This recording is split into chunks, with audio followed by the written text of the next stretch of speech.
शिवसेनेचे खासदार नरेश म्हस्के आपण गेस्ट सेंटरला जाऊया, त्यांचं स्वागत करूया. नरेशजी, आपलं स्वागत आहे गेस्ट सेंटरला 0 ओव्हरच्या. आणि खरोखरच एखाद्या 2020 मॅच मध्ये जसं शेवटच्या ओव्हरमध्ये उत्सुकता ताणली जाते तशी या शिवसेनेने उत्सुकता शेवटपर्यंत ताणून धरली होती आणि आजचा दिवस अक्षरशः गाजवलात तुम्ही. खूप खूप अभिनंदन.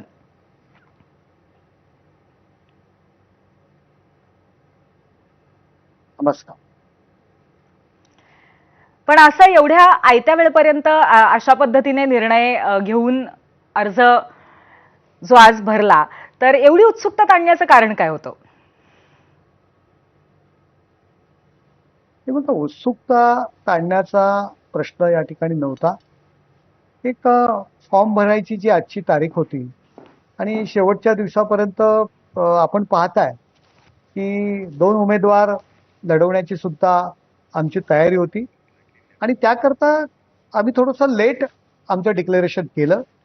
दुसरा उमेदवार सुद्धा निवडून आम्हाला आणायचा होता, परंतु माननीय शरद पवारजी हे उमेदवार असल्या कारणाने आम्ही तो फॉर्म भरला नाही आणि त्यामुळे आम्ही ते थोडंसं लेट आमची उमेदवारी डिक्लेअर केली. बर, पण तुमचा जो दुसरा उमेदवार देणार होता त्यासाठी मतं तुम्ही कुठकुठून जुळवणार होतात? हे बघा, आता ह्या सगळ्या गोष्टी सांगायच्या नसतात ना, की आमच्याकडे एक्स्ट्रा मतं आमच्याकडे ऑलरेडी होती. त्याच्यामुळे आम्हाला मतदान मिळालं असतं, झालं असतं.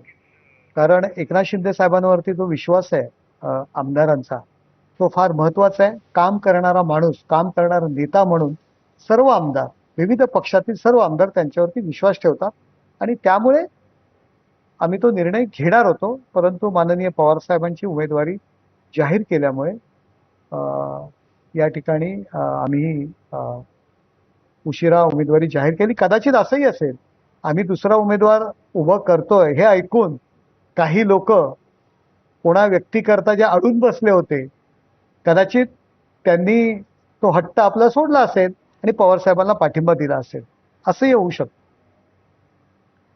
कोणाबद्दल तुम्ही नक्की म्हणताय? जे आज आले नव्हते महाविकास आघाडीतले नेते, त्यांच्याबद्दल बोलताय का तुम्ही? आता समजून जा तुम्ही कोणाबद्दल, कोण रुसले होते वगैरे आज आणि कोणाच्या उमेदवारी करता रुसले होते. मला जास्त काही त्याच्याविषयी सविस्तर बोलायचं नाही.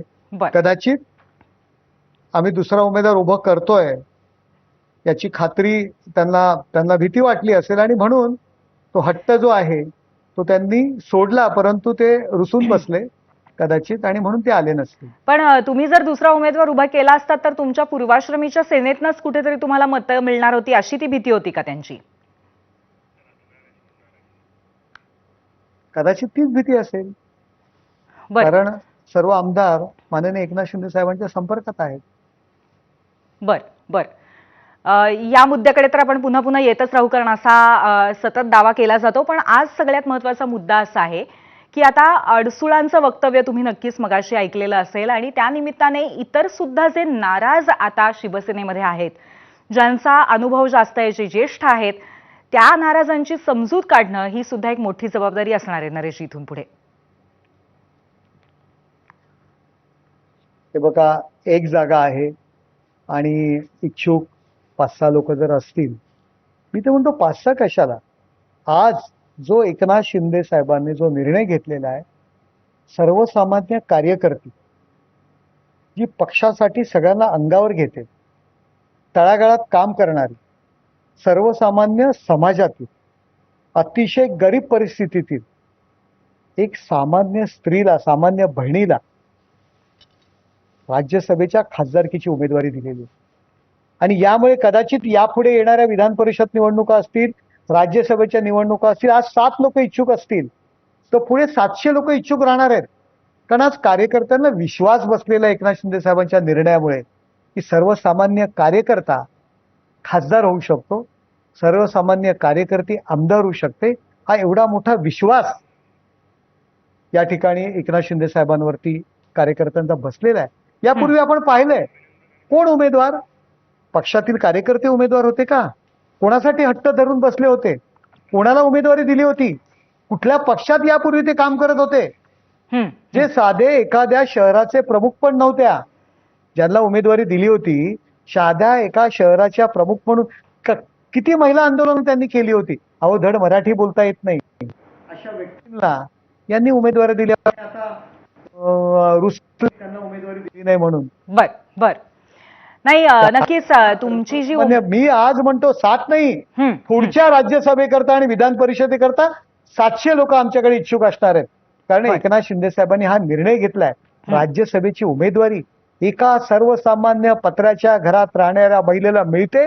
हा कार्यकर्त्याचा सन्मान आहे आणि तमाम कार्यकर्त्यांतर्फे मी एकनाथ शिंदे साहेब आणि आमचे लोकसभेतील गटनेते डॉक्टर श्रीकांत शिंदे यांचे मी सर्व कार्यकर्त्यांतर्फे मी आभार मानतोय. बर, बर. ज्योतिताई वाघमारेंसारख्या व्यक्तीला आज तिकीट दिलेलं आहे नक्कीच, राज्यसभेच्या नक्कीच. खासदारकी. नक्कीच. आणि या गोष्टीचं अप्रिसिएशन खरोखरच आम्ही सुद्धा आमच्या या कार्यक्रमाच्या माध्यमातून त्यांची माहिती देऊन केलेलं आहे की अत्यंत वेगळ्या मुशीतनं घडलेल्या अशा ज्योतिताई आहेत आणि कॉमन मॅनचा उल्लेख नेहमी करत असतात उपमुख्यमंत्री एकनाथ शिंदे. तो त्यांनी आज पुन्हा एकदा सिद्ध करून दाखवलेला आहे.